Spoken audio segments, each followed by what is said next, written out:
Tere, mina olen Birgit ja vaatate Nuia TV 3. saadet. Oleme uurinud, kuidas on sel aastal paremaks muutunud õppimistingimused muusikakoolis, teinud tutvust õpilaste lemmikokadediga koolisööklast ja veel palju muudki põnevat. Et kätte jõudnud jõuluaeg, soovime teile ilusat pühade ootust. Seda, kuidas advendiaeg Karksi Nuias saabus, käis jäädvustamas meie võttegrupp.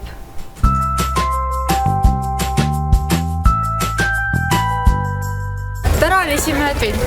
Traditsiooniliselt tähistatakse seda keskplatsil kuuse all, nii ka Karksi Nuias. Kohal on tulemas jõuluvanad ja maista saab piparkongu maitselisi pannkooke.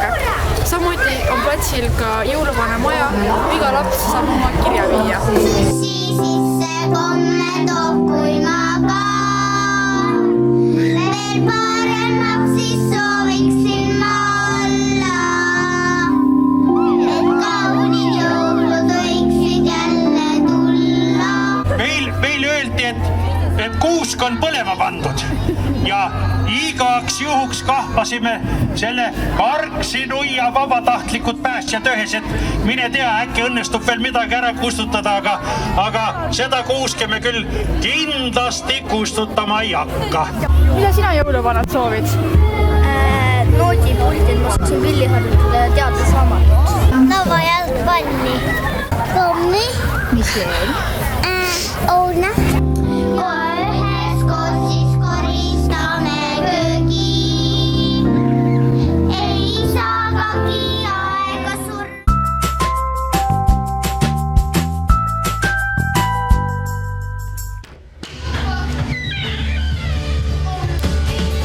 5. oktoobril peeti õpetajate päeva.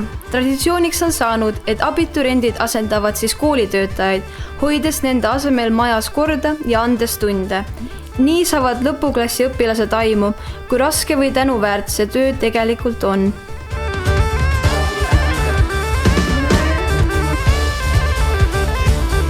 Kes sa täna oled? Nagu te näete, siis mina olen Marika Mägivi täna õppelejuhataja, siis ma olin veel Eda Luik ja siis olin ka logoped Lea Lepik. Kuidas sul päev läinud on? Päev on olnud väga tegus selles suhtes, et siin koolis ikka on selliseid rublikuid hästi palju, kes nagu, ütleme ju, et teevad väikest sorti pahandust ja möllavad vähk liiga palju. Mis õpetaja sina täna oled? Mina olen õpetaja Tiiu Joaso ja Sirje Veerumäe. Aga mis ained sa täna annad?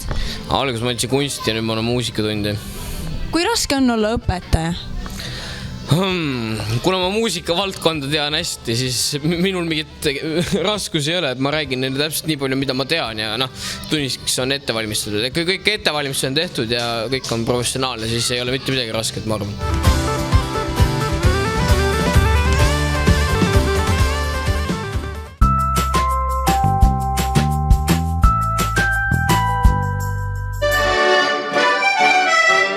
Muusikakool on saanud uue fassaadi värvi, ent lisaks sellele on majas toimumas veel palju muud, et õpilastele ja töötajatele paremad tingimused luua. Kavas on palju asju, eks. Selles mõttes, et alati on ka tark rohkem kavandada, kui need võib isegi läbi jõuab viia reaalselt, aga unistada tuleb alati suurelt. Ja nüüd järgmine asi ongi meil ka tegelikult väga hädavajalik asi, selleks on siis kooli enamuse suurema akende vahetus, sest et need olid ka päris viletsas olukorras. Siin täiesti eest ära kukkumas mõnes mõttes mõned. Millest tuli idee värvida maja just sellist julget värvi? No, eks algul natukene võib olla tibakene ehmatas see ise ka ära, aga siis järjest rohkem on meeldima hakanud see värv. Ja minust lasteasutus võiks ka olla ergast värvi ja kui see halli sügisesse, maja ka veel halliks värvida või mustaks, ma ei tea, see oleks väga imelik, aga kollane just väga ilus rõõm on minust tulla sellisesse ergsasse, nagu see on päike, ergsasse majja. Et nüüd see aasta ongi nüüd olnud väga lai aktsioon just muusikakooli ilme parandamiseks ette võetud. Ja selles tuleb tegelikult tänada kõigepealt meie kogukonda siin Karksi piirkonda. Et alustame esimene asi, mis me ära sai tehtud nüüd aasta alguses oli maasoojustusprojekt ja me saime endale ilusa suure parkla. On siin kohalik kogukond selles nii-öelda süüdi või heas mõttes süüdi, et need asjad on ära tehtud Ja mis veel tulevikus võib rääkida, et see Mulgi valla tegevuskava plaani on sisse täiesti saanud kirjutatud selline asi, et ka renoveerida neid siseruume siin meie majas ja siis teise maja küttekeha välja vahetamine, nii et loodame, et ka Mulgi vald meid siis ka edaspidi aitab.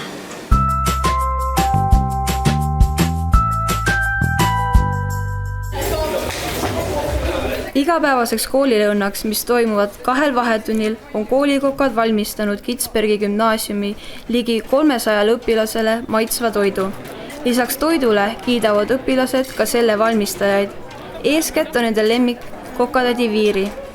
Mis sa arvad, kas ja miks sa õpilastele meeldid? Ma arvan küll, et 100% ei saa keegi kellelegi meeldida, aga ma arvan, et ma ikka osadele meeldin küll. Milline näeb välja üks tavaline koolikoka päev? Hirmus sebimine, kõik see 8 tundi, hommikul hakkab jooksmisega pihta ja 2 pausi teeme ainult hommikusöögi, kohvipausi ja lõunasöögi. Mis teeb ühest koolikokast hea koka? Tuleb aeg-ajalt olla lastega ühel lainel ja uurida, mis neile meeldib ja ei tohi kindlasti ajas kinni jääda. Tuleb ikka nagu kõigi oma mõtete ja teostustega edasi minna. Millist toitu meeldib õpilastele enim süüa? No ikka pastarood on ikka nagu hitt. Mida sa arvad kokatädi Viirist? Kokatädi Viiri on väga-väga lahe. Ta on hästi-hästi sõbralik ja ta on hästi abivalmis.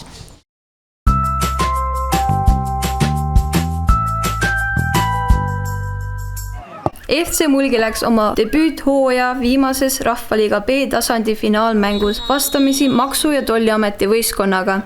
Kohtumine peeti Mulkide kodumurul Karksi-Nuias. Klubi lõppehooaeg on olnud väga suurepärane.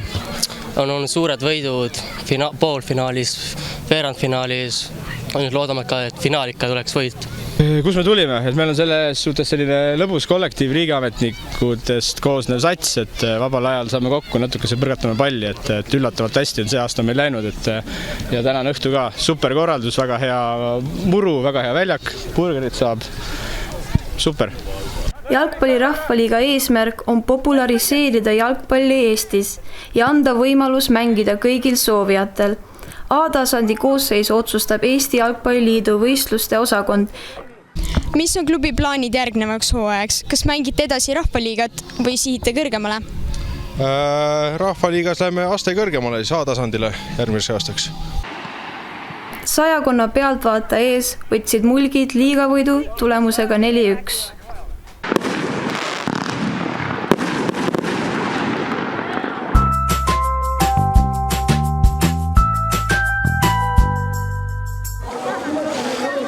Oktoobris joosti 37 tõrvikutega teatejooks läbi Karksi-Nuia.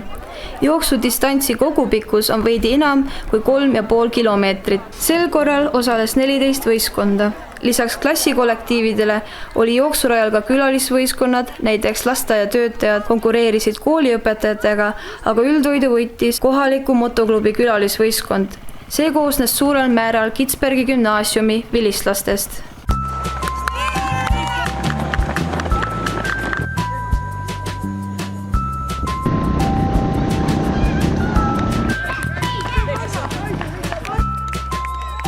Rajarekordid tänavu ei sündinud. See aeg läks kaduma enne finišijoont, mil ankrumees Kristjan Kütt eelnevalt jooksu käigus kustunud tõrvikud taas põlema süütas. Et saada üldvõitu, peab finišijoone ületama tulelondiga ja läitma sellega kooliõuel asuva võidutule. Lisaks veel, kui ka tagapool jooksev võistkond lõpetab kustunud tõrvikuga, saab ta selle eest juurde trahvisekundeid. Seetõttu võttis kokkuvõttes 3. koha end muidu teiseks jooksnud 10. klass. Teine koht anti 12. klassile. Sellel aastal võiti tulnud väga kergelt. Stardis oli näha, ma ise olin stardisjärgi lõpus, et teises vahetuses kustus tõrvik ära kohe. Tõrviku põlema panemine võttis meilt rajarekordi. Eks see ole suures plaanis patriotism, mis toob vilistlasi siia võistlema. Ega me keegi ei ole ju samas peale kooli lõpetamist nagu seda kodukohta väga kaugeks jätnud. Ma teen üleskutse, et järgmisel aastal võiks olla veel rohkem vilistlasi osa võtmas sellest üritusest.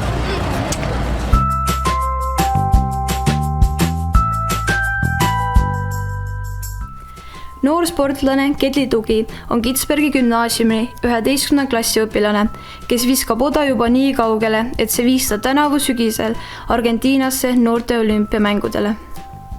Olümpiamängud oli minu elu kõige parem kogemus. See oli ülimalt motiveeriv.